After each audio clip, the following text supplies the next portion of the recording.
So before we start this interview with Taylor and Jenny Dent, I just want to say a big thank you to them for allowing me to come into their home and interview them about their lives and how tennis has impacted them and what they took away from the game. There was a lot to learn, and this was probably one of the best tennis conversations I've had while doing Tweener head tennis, and I wanted to share that with you today. I hope that you guys do enjoy this. They are starting their new academy here in Dallas, Texas, the Dent Tennis Academy, and I will be leaving all of the links to their social medias, website, everything down in the description below, so that way you guys can find out whether or not you can participate in their academy and learn from them themselves. And before we start the interview as well, I want to say two things. One, you have to check out our Patreon page where you can get early access to all these interviews that we're doing here in Dallas and the other tournaments that we're doing as well as cool merchandise that you can get exclusively on patreon.com/tweenerheadtennis. We are on the road to 1,000 subscribers this year for 2020. If we can hit that goal by the end of this year, that would be amazing. If we can pass it, that would be even better. So make sure you do smash that subscribe button. Here's our interview with Taylor and Jenny Dent. Enjoy. Taylor, how long were you on tour for? On tour for a total of 12 years. Had like a 3-year break there when I had my back stuff. Okay. And you were on tour for how long? 7 years. 7 years. Mm-hmm. What did you take away from that to come here and just wanted to be coaches and give back? I'd say when I retired, we wanted to start a family. Like, I think that was kind of our biggest thing when we were together, because we were together while we were on tour. Yeah. And so when I retired, it's like, okay, well, next step. In fact, we started a family my last year on tour. Declan was born in 2010 in January, and I retired at the end because I felt like I was trying to come back and get fitter, but I wasn't spending enough time on court to really feel like I was giving it a full effort, and I felt like I wasn't spending enough time with Declan and Jenny to really be a father. So I felt like the decision was kind of made at that stage. I had a great career, but now it's time to do the next phase. And so, as a tennis player in my situation, you have good options, you just don't have many, right? And so it's either go back out on the road with somebody young or work for the USTA, and you're going to be on the road 35 weeks a year. If that was what I wanted to do, then I would just keep playing for myself, right? Yeah.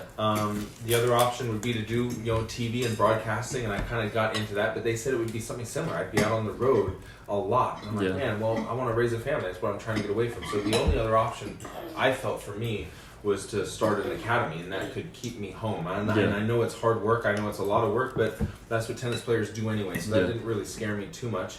And it has served that purpose. I mean, because of the academy, I'm really grateful that I've been able to spend 90%, 95% of my time at home. Do you feel the same way, or is it? Yeah, when we first, I went, when he was, so I retired in 2005, at the end of the year, in 2005. And he said, I just got burnt out. Yeah. He said, well, just start traveling with me. And I said, okay. So in my mind, I had envisioned we would be doing that for a while.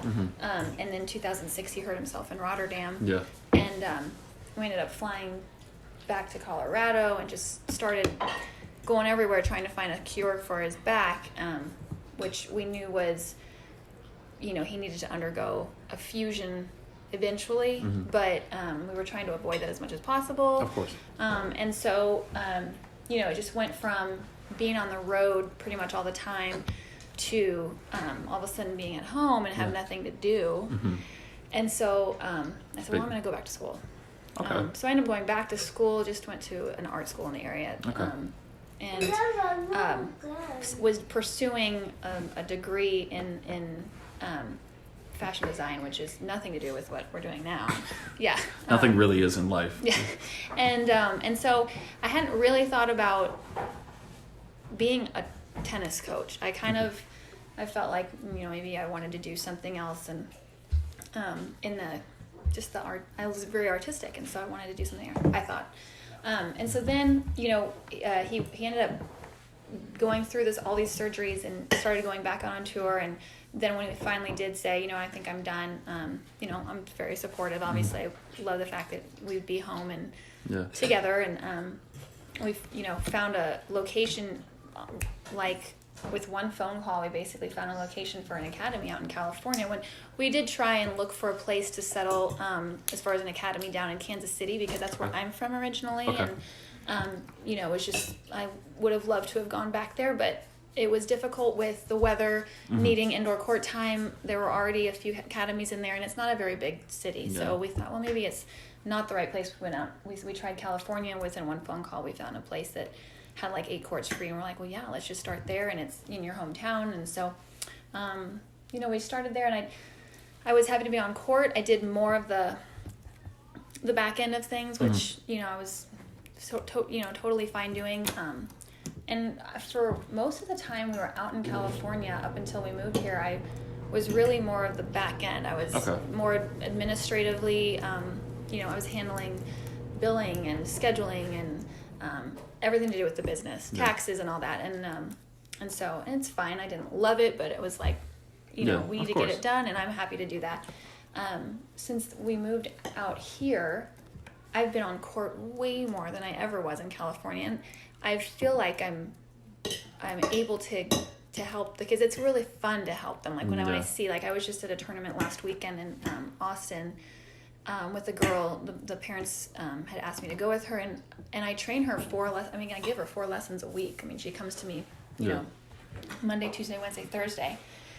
And it was the first time I'd actually gotten to see her play, and it was an SCMZ, which is a big deal for the kids here in Texas. It's at the A draw, which is the highest one, and I was able to help her win the tournament, and I was really excited to see her progress and to see how I could help her. And so I feel like it's really rewarding being able to help students achieve their goals or see potential that maybe they didn't see, and just all the stuff that I learned and all my experience, if I can help them, it's very satisfying. It's rewarding. It's super rewarding, and I think it's even just learning how to coach, or even with when you have your own kids, learning how to talk to one, because this one receives messages or it's like parenting. Things differently, or this one doesn't mind if I get at them a little bit tougher, but this one kind of melts and so it's just well, that's just normal. It is, but it's not as, you say it's just normal, but it's not as easy. You know what I mean? When you're dealing with 50 students a day and you're trying to get a message through to them, what we found immediately out in California, where when we started the academy, we were coming off of fairly successful professional careers, and then having Phil, his dad, also part of the team, there was a lot of experience there, certainly playing, and Phil had a lot of coaching experience. Taylor and I were just starting to get into the coaching. What we didn't expect was just how much we needed to help motivate the kids. Because it's a different level. Different level and just different expectations, different desires. Where we were coming at it going, well, of course you would want to do what everyone's doing at the top. Why wouldn't you try and do this? Why are you doing this? And why aren't you out here practicing this instead of practicing that? And so it's just a matter of coming to understand just the different levels of motivation within students.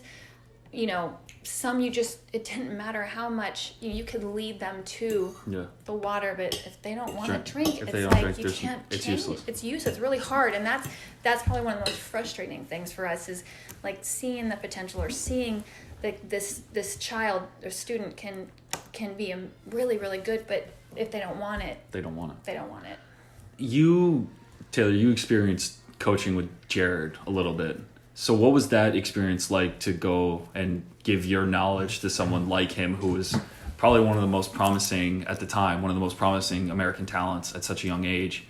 What was it like or from what Jenny said, was there anything that you used in your past or that was difficult teaching someone, or someone that had a lot of promise, at least in the media, versus someone at a different stage? Yeah, and I would just say the biggest difference teaching Jared is, I would say that effort was never. I never asked him to try hard, and that's actually a really good fit for me.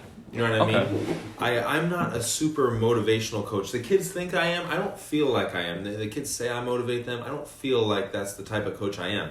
I feel the type of coach I am is like, look, this is where I'm very analytical. This is where you're losing points. This is why you're losing them here. This is what we need to do to work on it. Now let's work on it. And nothing needs to be said from my point. From my opinion, from that point forward, nothing. If you're doing it right, nothing needs to be said, because most of developing skill and getting better is just repetition. I mean, it's monotonous repetition. Yeah. And so Jared and I complemented each other very, very well there, because I never once had to ask him to try. He tried so hard, and he was willing to stay on the court as long as it took to figure out what we were trying to work on. That was nice for me.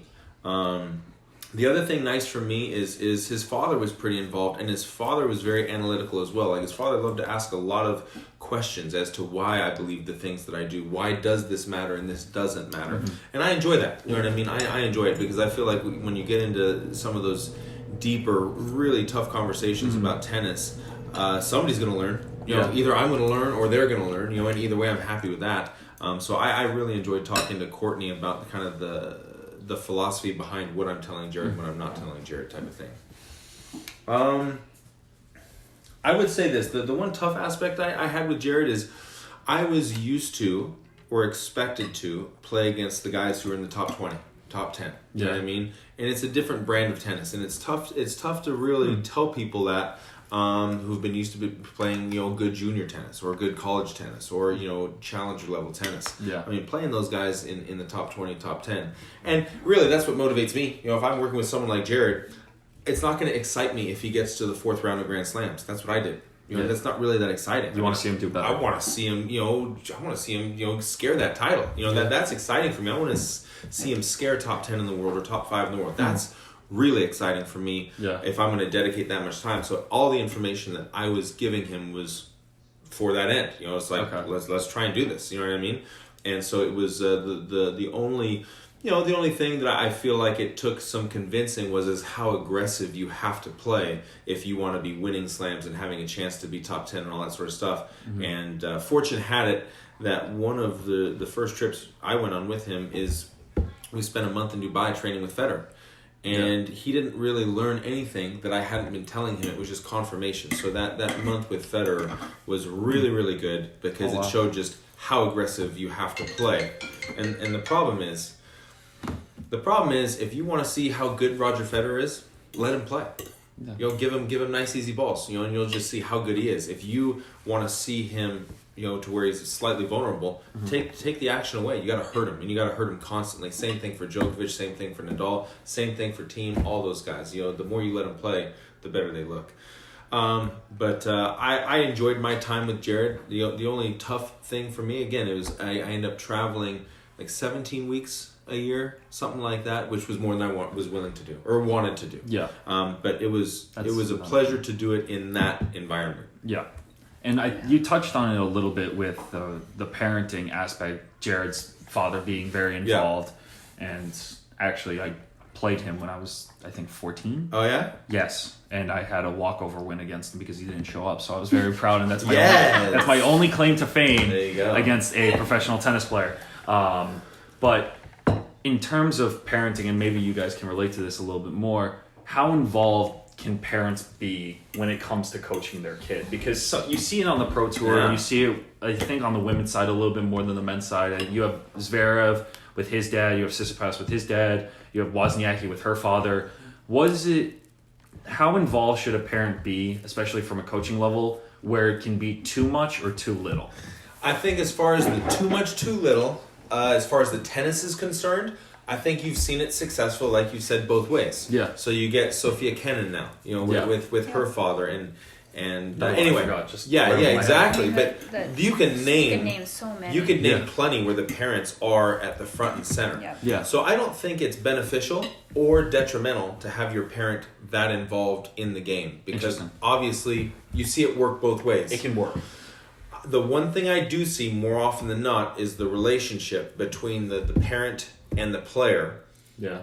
It's exceptional when it's not strained and it's not a very aggressive relationship and volatile relationship. I think Courtney did that extremely well with Jared. extremely well. I felt like he was never, when I was around at least, very rarely critical of Jared. Yeah. Very rarely. It was always a silver lining on everything. You know what I mean? Note for every piece of like advice. Like Jared could hit a double fault in the back fence. He never saw him do it, but he could, in theory, hit a double fault in the back fence, and his father would be like, man, got good racket head speed on that one. And it'd be dead serious and kind of talk Jared into seeing the positive side serious. of it. Yeah. It was so bad, but it's so good at the same time.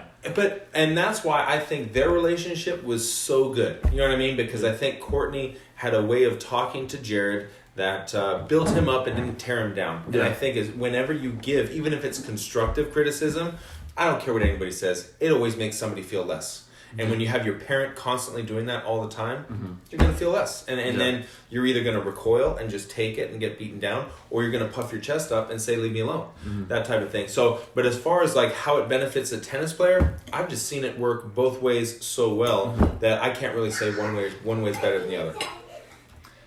I just think it's just so personal. Yeah. Really? Yeah, I just think, I mean, you've got all these different, it's just...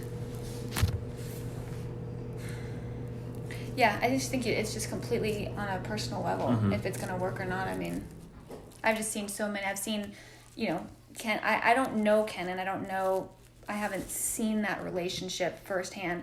I've seen Dockage and her dad. That was not... Paul Latile, wow. I mean... That was one that everyone could forget about. But then I've seen Martina Hingis and her mom. Yeah. So it's just like...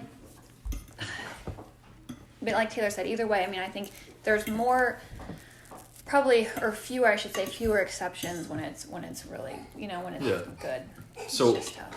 So what would you tell parents if they're like, I've been teaching a kid, and she told me after Andreescu won the US Open, she's like, I want to be like her. How do I get to this level?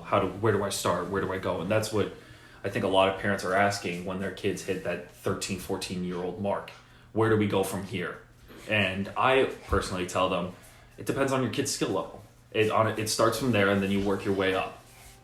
But for you guys, being on the professional tour and now coaching, what do you usually tell parents about their kid if they want to take it to the next level? I would say make sure you embrace what your goal is. You know what I mean? Embrace what your goal is, because... Realism. Well, yeah, realism, I guess. Because if you want to be like Andreescu, you know what I mean, and winning that much and playing that big, that's actually counterproductive to winning matches at a 12, 13, 14, 15-year-old level. Yeah. You got to go big, and you're not going to have the skill at that age to win matches. Yeah. So I think that's the first thing. Now, if there's so much pressure and so much excitement and stress on winning matches at a 12, 13, 14, 15-year-old level, brutal. You put so much emphasis on the win that's going to take over, and you're probably going to do one of two things. You're either going to push, or you're just going to slap and hope the points are short and you get lucky. You know what I mean? That's it. You're not going to construct good quality points. Yeah. I would say that's the first thing, is embrace the goal that you've said you've wanted, because I know this, well, I shouldn't give a percentage, but a large majority of the kids we work with say that they want to be good Division I players, say they want to have a chance to play professional tennis, but the way they play the points, the way they emotionally go about what they prioritize, winning at a young age, couldn't be more poisonous to that degree. Okay. Now it's not to say winning's bad. I think winning is a very, very high priority, but it cannot come above playing the way that you want to play. Yeah. You know what I mean? Like, if you want to play like Andreescu, you better go out there and smack forehands with good shape, good racket head speed, and be willing to lose because of it. Yeah. Now, it doesn't mean you're always going to lose, but you got to be willing to lose. And I think that's a big deal. And I think that's kind of the mindset that we try to create with the kids so much, but it's so hard. It's so hard because you have to let go of the short-term success, They don't see it. They don't see it. You know what I mean? And tennis is brutal because, again, you see success when you're 12, 13 years old, but you're playing against a 12, 13-year-old. Yeah. So the things that work against a young kid do not work against an adult man or adult woman. And I feel like, and once you've realized that, once 16 years old comes around, 17 years old comes around, that's too late to change. Yeah. You've got your game and it's done. You got to be, you got to start working on your game from the time you're 12, 13 to play the right way. Wow. 100%. If you're not doing that at that young of an age, well then certainly high level professional tennis is brutal. You know what I mean? What would you say? Would you say it's kind of the same thing? Yeah, I would agree. I mean, I think that, Taylor and I go back and forth all the time just to how do we relate to these kids, because there's a difference between we teach them the modern sort of aggressive baseline game. You're trying to hit big serves, big forehands. You're looking to step forward. We're not trying to be counter punchers. We're not playing the consistency game. Although we still want you to be consistent, but that's not the priority. We're not going to go practice cross courts and decelerate, right? We're not trying to get the ball back and forth 100 times. We're actually trying to increase the quality of our ball with racket head speed. Looking for a safe spot, but being aggressive to the safe spot. And in order to improve the quality of our ball just over time, right? So, there's a difference between going out and blasting balls, right? We're not giving you an excuse to lose, but what we need you to do is have the courage to do the right thing under pressure and play the right way. So when you go out, like for instance, this last tournament that I watched, and it was a girls 14s event. I also got to see girls 18s and boys 18s, but I was watching the players, and I was telling my player, like, you're actually setting yourself apart from these because you are trying to play a game that's going to get you further, whereas a lot of these players are happy to just sit back and wait. Yeah, they're playing for that win that day. Yeah. They're waiting for you to make the error. They're waiting to they're just content to stay back and just try and win this match. Right? Whereas I said, I don't, even if you lose some points or whatever, I still want you coming forward. I still want you trying to finish balls after the net. I want you to hit some. I want you to try and increase the quality of your ball. Hit some big balls. Take balls on the rise. Please don't go back to the fence and hit another loopy ball back. Like, there are times when that's important and can happen, but it's that. It's trying to. What are we doing here? Currently, trying to set them up for to reach as much potential as possible. Yeah. I don't want to limit their game. I don't want them to get down the road and be like, man, I can't play this way, or I can't do this because I just never did that growing up. My coach was Mike Wolf, who Jack Sock's coach. He was my developmental coach. I grew up in Kansas City, so that was super close. Lucky to have him. And he used to tell me all the time, your best tennis is at 18. Yeah. Like, that was his mentality. That was his mentality. We are playing for 18. And so, we're at 12, 13, 14, I was trying to hit heavier spin because I was trying to come forward and hit swinging volleys, and I was trying to come to the net, and that was my thing. And so I was like, okay, fine. If I was actually, and this is my personality, I was more concerned about pleasing my coach and my parent than winning a match. So I think that helped propel me to do the right thing more times than not, if that makes sense. It does. It's very interesting because you're not focusing on playing the game, you're focused on impressing others that will maybe eventually lead to success. Well, I had faith. I had faith in him. I had faith in the direction. It was very clear what I was supposed to do. So I just went out there and I did what I was taught to do versus go out there and protect and be safe and just get the ball back one more time. Like, I was trying to structure points and do that.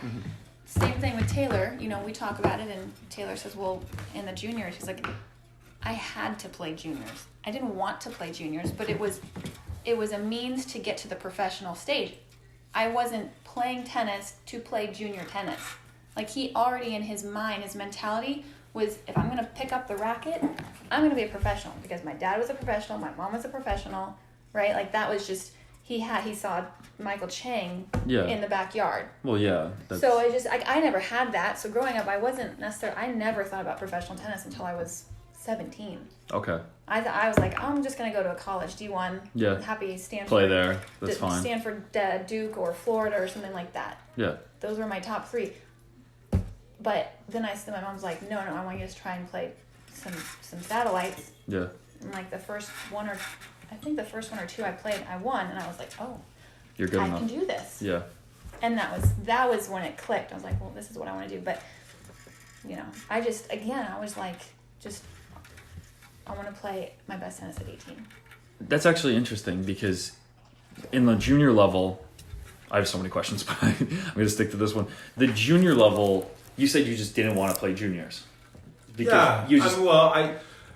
Again, not that it was the right mindset. I think it accomplished the same goal that Jenny did. Yeah. It just put the tennis down the road a little further. Okay. Right? And you think kids at a younger age should be playing more juniors than futures, per se? Or do you think it's still necessary for kids to be playing junior level to get the traveling experience, to get that junior Grand Slam, to get this? Because in my mind, it feels more like you're preparing to be a professional. You don't have the money yet. You don't have the funds. You have someone else helping you in that case. But you're getting to experience everything. Not just matches, but just the stage. So for junior level, like kids are now playing... Coco Gauff's playing at 15 years old. And she's playing her first calendar year this year at 16. Like, would you say that it's necessary to still play a little bit of junior before that, throwing yourself into the pro level? Or could you do future and just say, go? I think, well, for the girls, right, they're so restricted by the calendar year. So they probably have to play some tournaments. I think it's important you play tournaments. And if you want to play pro tournaments as a 14-year-old, you can only play like 1 or 2 a year. I don't know exactly the number, but I think it's like 2 because she got the wild card into the City Open as well. Yeah, that's what I'm saying. So I think competition is good because you have to be...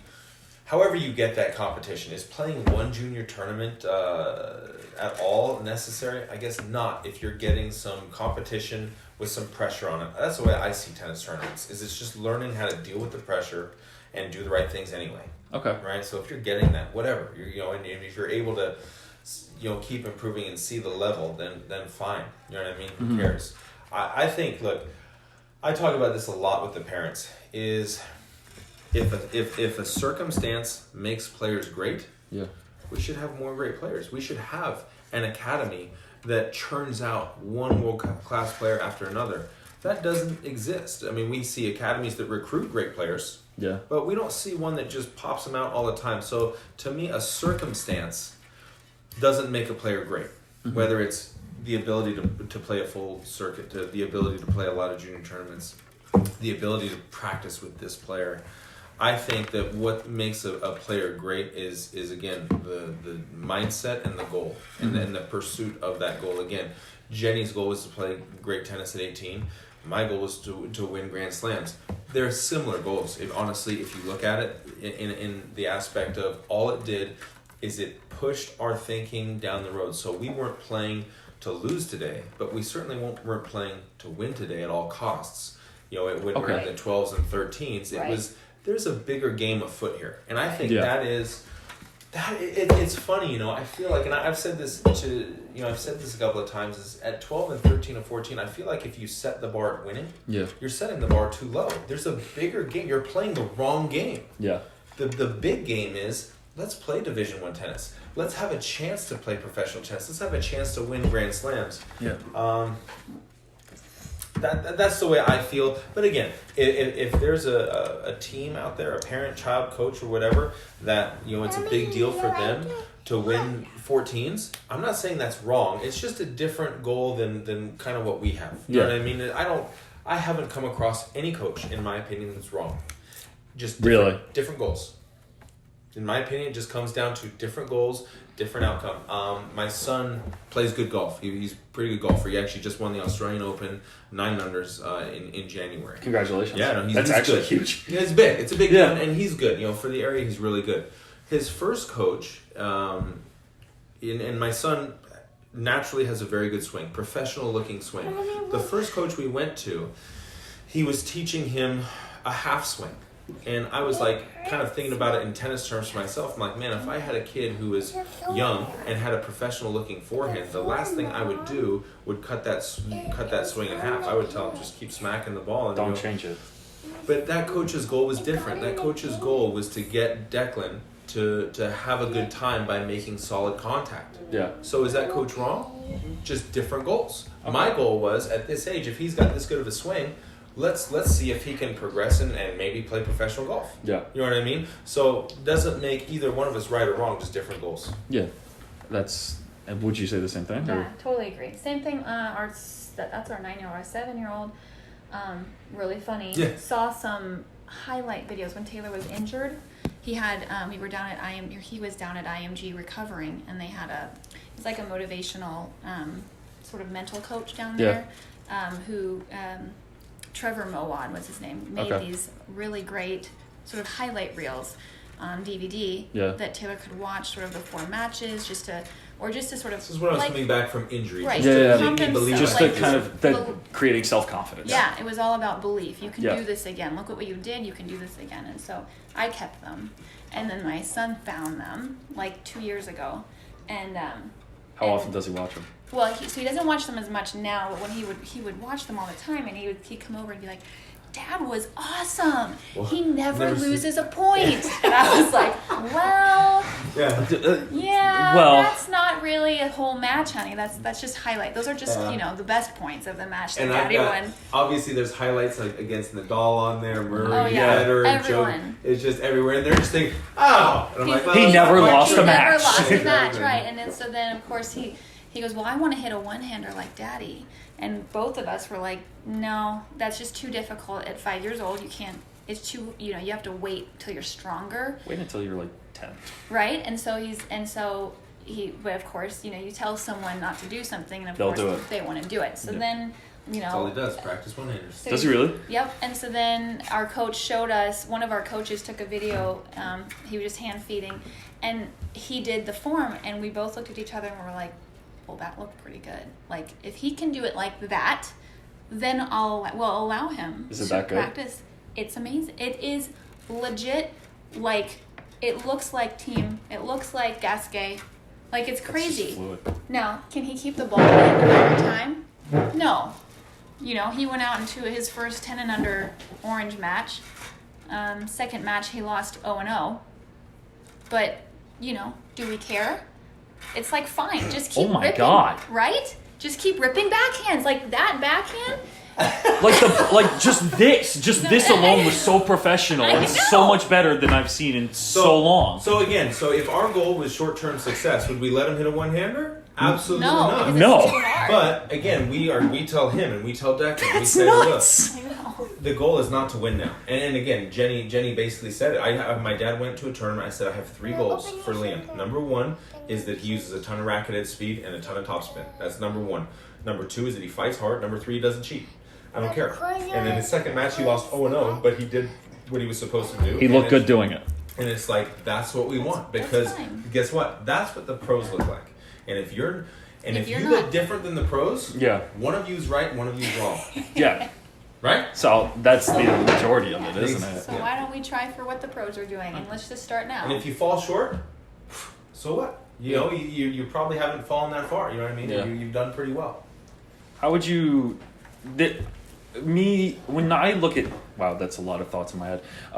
When you look at people that play on challenger levels, or they're playing just challenger 125Ks now for the women, and you see their level and they're constantly playing these tournaments, because there's always that expectation of, I'm going to get to this point in my career, I'm going to be top 100, top 50. You can get... Those are the long-term goals, like you said. But do you think along the way there's like a certain reality where they go, all right, I'm going to be at this level maybe for the rest of my life, like I haven't improved or anything? Do you think that's a bad thing, or do you think that's a realization, and once they realize that, they play better, or they just have a love for the game, or they feel fine? I think it's, as long as it's purposeful. You know what I mean? Okay. When I was growing up, and again, I was so stupid when I was younger. I thought that everybody would be pursuing, to win Grand Slams. That's just that was my upbringing. Like anyone could win a Grand Slam. Anybody could, and everybody should want to. That was my mindset. When I was that's so different because I never thought once about winning a Grand Slam. That's what I'm saying. When people realize like, oh, I could possibly win a Grand Slam. It's like then you get to the Pro Tour and you're like, wait a second, I can't. Like. For me physically, and then I would just say, as long as it's a well thought out thing. Like I was saying, when I grew up, I met a player, and it was the first time it was like, oh, people have different goals. You know what I mean? And this player was top 200 and loving it. You know what I mean? And that's all they wanted was maybe top 200, and that was their goal. If he ever got to 150, it was like a dream come true. Yeah. And so that's where I keep coming back to the goal thing. What's the goal? Yeah. And embrace that goal. And do goals change as you go down the road? Absolutely, they do. And that's not surrender. That's not anything like that. It's just goals change. Reality changes things. You know what I mean? And you have different priorities. So I don't think that, like I said, I'm pretty flexible. I don't think there's any wrong way to do it if you stay within your goal path. Yeah. If you want to be winning Grand Slams and you're training for an hour a day and your strokes don't look anything like the guys who are winning Grand Slams, well then I would say something has to change. Yeah. Either your goal needs to change or your habits need to change, one of the two. But as long as your routine fits your goal, and that gives you something, then do it. Mm-hmm. Open your eye, Mama. It's Mommy's turn to talk. I mean, what I would say is, I don't have a problem with whatever your goal is, it's your goal. Yeah. I think where, in my own experience, like, Taylor had goals and believed he could win Grand Slams, whereas when I played, I think I sold myself short because I didn't think about those things. I didn't think that was something that I could do. Mm-hmm. But then I would see players who I thought were, oh, that girl's going to be at 150 for the rest of her career. And then, after I retire, I'm like, she's 20 in the world. Like, what happened? Or like... Can you give the name of that person? No, I mean, like, these are just, like... In general, like... Okay. Overachieving. Just overachieving, yeah. Okay. Or just achieved more than I thought they could. Keep achieving, right? Yeah. Exactly. Like, your expectations of them were very stagnant, and then it just changes in a year. And that's the mindset, right? That's that person... pursuing another goal, changing their habits to pursue a different that's tennis. And that's the thing too. I mean, I think it's it taught me after the fact, after I was removed from it, how much power the mind has over your performance. I mean, I can give you some examples. Lucic. Oh, so she performed so well, very young. Yeah. Dokic, Hingis, like Stevenson, Alexander Stevenson. Those girls got to the semis of Wimbledon back in I don't even remember. It's 2000, early 2000. Yeah. And then she just fell off the map, had injury after injury after injury. I remember seeing her down at Bollettieri's training, and I'm thinking, not giving up. That girl's still training. Like, she hasn't given up. And people would think, I mean, everyone was like, when is she gonna just throw in the towel? Yeah. All of a sudden, out of nowhere, she starts coming back, and she's actually she's doing great. Like, what's her current ranking? You go, girl. Like, that is awesome. Like, that is such a testimony to her perseverance. Like, that's crazy. And then I think, I had an injury, and he was riddled with injuries. I had one. And it set me back. Mentally, it set me back. Huge. Really? Oh, huge. In my belief. So what do you think when he got injured? When he got injured, the guy was out for, he was in bed 24 hours a day for 9 months of 1 year. When he was coming back, he couldn't walk 10 minutes without, getting out of breath because he had lost everything. I mean, it took him a whole year to actually work back to a competitive shape. Yeah. That's how much he had lost. And he was fighting depression because, just imagine going from a professional 21 in the world to being in bed for 24 hours, not being able to do anything. Yeah. And I saw that, and I saw him come back to 75 in the world in 1 year, and I was like, well, now I feel dumb. I gave up too quickly. Well, yeah, I was totally lost mentally for the last, year and a half of my career, and that's why I stopped, because I just wasn't, I felt like I was treading water. Yeah. And just not making any progression. I wasn't making any progress. And I was like, well, how long am I going to do this for? Exactly. You know? And so I just feel like, if anything, I would say a lot of people probably sell themselves short. And why wouldn't you want to try and win a Grand Slam? I mean, you know, I'm seeing people do this that I didn't think, not win Grand Slams, but seeing, you know, players achieve a lot. And, you know, it's just, tennis is so unique in that there are so many different factors. The mind is such a powerful thing. It's all about you. You know, it's just, you shouldn't put a limit on what you can achieve.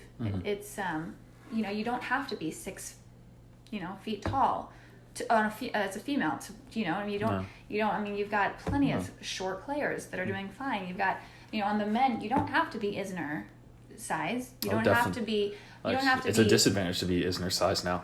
I mean, it's just, it's really interesting. All Unless the different, you've got different types of games and Schwartzman's styles. what, 5? I mean, he's tiny. He's tiny. He's Tiny. like 5'7", I think. Well, On the guys' tour, that's very different. What was it Rokas? Olivier Rokas? Yeah. I mean, he was 5'6", or the other one that you played from Belgium, tiny. Just But- It's just it's. I mean, and that's different why for it's everyone. awesome for the sport is so versatile in that respect. You know. Speaking about the sport, is there anything that you guys have seen on tour so far that you would change? Because there's a lot.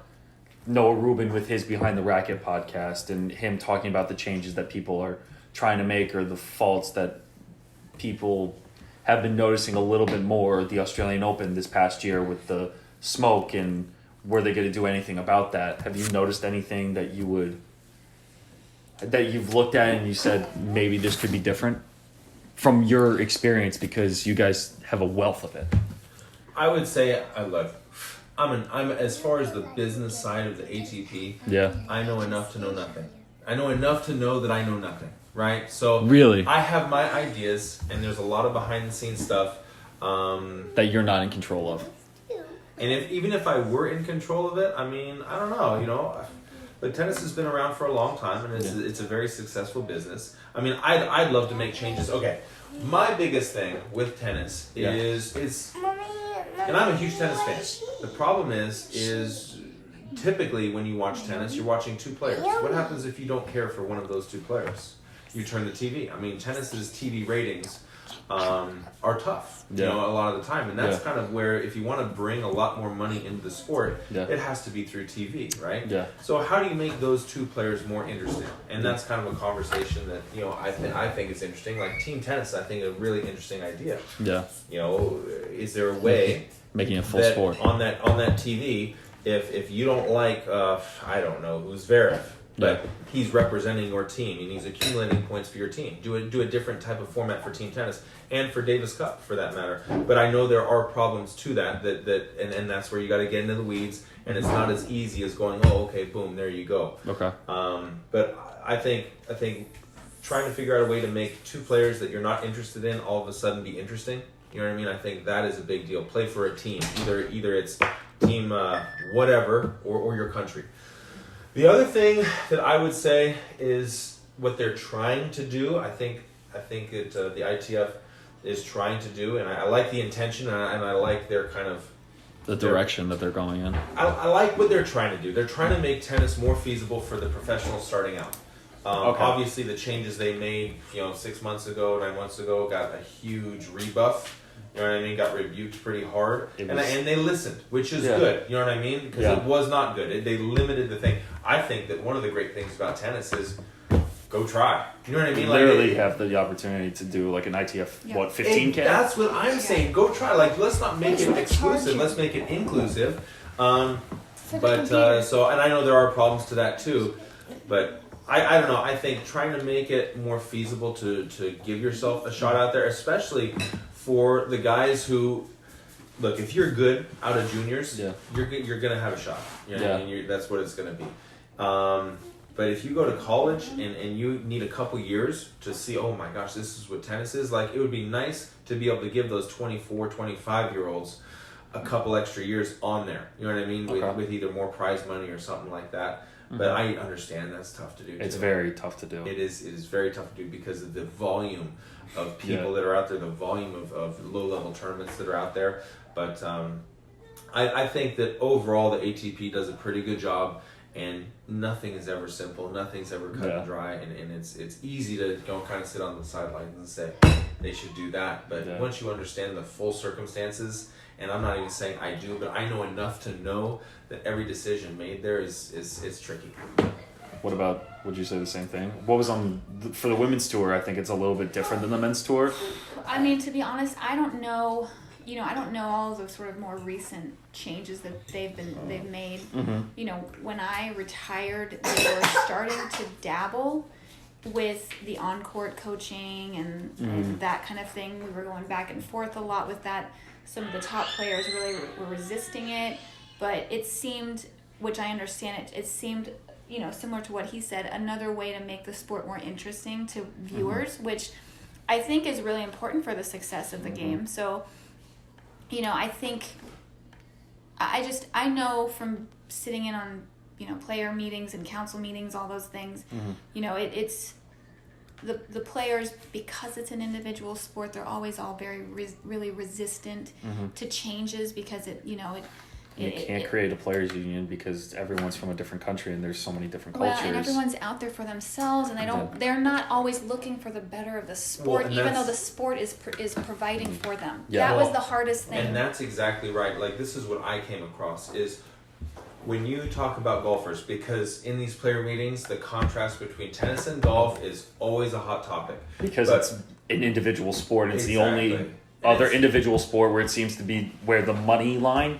is so close, but it's also very drastically different. Yeah. Mm-hmm. And so it was always these things. And the problem I had is you had voices in tennis that were only on tour, only on tour for a handful of years. Yeah.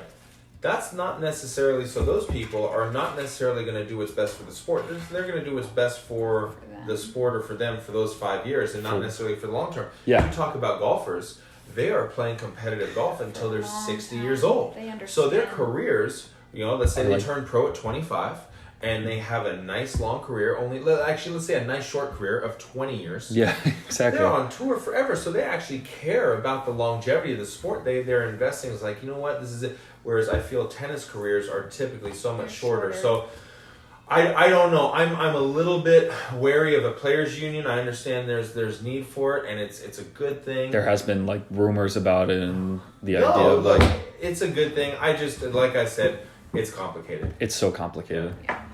And kind of wrapping up, I know I've taken up a lot of your time today, but do you guys regret anything that you've done throughout your careers that you look back and said you could have done better? Because of course. Well, that's a very heavy or easy question for you guys to answer, and I think you said you didn't see yourself winning a Grand Slam, or you could have pushed yourself to dream a little bit bigger. Yeah, for sure. Well, what else comes with that? I learned so much just coaching. Okay. Right? So we especially for me, we talk a lot about actually just even the effects that coaching has, on a player, like having someone like a Hivo go out there and say, okay, I want you to try and coach so-and-so. And really? What you learn from trying to relate the game to another player, you have to wrap your mind around it so many different ways to the point where you actually understand it even better than when you were just hitting and playing yourself. It makes so much more sense to me now. And, and there's an element of when you remove yourself, obviously you don't have the pressure to, you're trying to perform all the time, and it's very hard. Like we talk about, when he played his, through his career, he was a serve and volleyer. Yeah. He, when he got injured, he didn't really want to serve and volley anymore. Yeah. But it was, it was something that he had done, and he had done successfully so well that it was really scary for him, and he didn't change style because he would to the 21 in the world on doing that. So, it's traditional. It was what he had done, and it was working, and it was working pretty well. Although, maybe had he changed, if what he knows now, and if he could put himself back in that body and hit the forehand the way he teaches it now and knows how to hit it now, I mean, he could have won Grand Slams then. You know what I mean? Just being able. So you just learn so much from coaching. So I would say, we talked all the time, but Taylor said, well, if you had let me coach you, I think you would have been top 10 in the world. And I feel Do you say that jokingly or seriously? No, if I coached her, he says it seriously to me, and I used to so good. I used to think you're joking, but now I'm like, well, what if you actually did? What? What if he actually coached you? I mean, obviously that's. Who knows where our relationship would be now? Yeah, that'd be a different story, maybe. But yeah, no, he has a very unique way of simplifying things. I think that's really important when you're coaching and when you're trying to understand the game and all that. So, I'm not saying I would have been 10 in the world. I'm just saying, like, yeah, I totally regret not trying to achieve greater. I got to 52 was my highest, and I was super excited about that. You were top 100 in the world. Yeah, almost 50, but. And I thought that was really great, and I look back and I'm like, why didn't I, psychologically I was like, I felt like I was pushing the edge of what I was capable of, whereas I should have just been like, this is the start, right? Yeah. Like, that's great, but bring on 30, bring on 20, bring on 10, right? Yeah. Like, it's just a mentality, and so yeah, I totally regret selling myself. But that's life. That's tennis. It's life too. It's just you learn, you live and you learn. All right, Taylor, what are Biggest your regrets? I like Jenny's actually. Man, I don't think I can beat that. I agree 100% that I wish that I would have legitimately tried to teach some younger kids when I was 15, 16 years old. Really? Oh my gosh, I agree with Jenny. I learned more about the forehand. Because, the funny thing is, so I had Coach Elliot Kelcher, a good friend of mine, and he said coaches always become great at, if they were players, they become great at what they were bad at, because it interests them. And so my forehand was terrible. That's the only reason I served volley. Only reason I served volley was because of my forehand. But you had a cannon of a serve. So I had a cannon of a serve. No, I made up for it. I had good volleys. But my forehand was so bad, it forced me to come in whenever I could. And so I learned more about the forehand the first 2 weeks that I retired than I did, Really? 100%. And now forehand's my favorite thing to coach. I think it's the easiest thing to do. You know what I mean? It's easy as pie. Seems like your son's going to do the same way with that backhand. There you go, exactly, right? So anyway, I second that. I think it's a good opportunity to coach, but I won't piggyback off you. The other biggest regret that I had was, what would I say? I mean, I worked pretty hard. I don't know. I felt I feel like the only regret I had is I didn't. Okay, I'll give you one. I did not appreciate how important topspin was when I was young. Didn't appreciate it at all because I hit the ball so big as a junior. I didn't serve volley as a junior. Well, you were flat. Yeah, right? I hit it pancake flat and I ripped it. And all I had to do was make one, and then I got a short ball, and I used to just hit it and come in, and I was really good at net. Yeah. So I won. You know what I mean? Yeah. And then it wasn't until I got to the pros where I was hitting these big flat shots, and they keep coming back solid, and I can't come in off it. And I'm just like, well, I don't know what we're going to do now. You know what I mean? That's when I actually made the transition to serve volley, when I turned pro. Yeah. And I had to learn how to do that. So I would say that was the biggest regret I have is I did not appreciate topspin at all. Wow. That's interesting. I never heard that. It's usually like a tournament they played or something more specific, but to say technically throughout your career topspin. Yeah, just didn't appreciate it, especially when I was younger. When I was older, I did, but that's too late. It's too late. Whoops-a-daisy.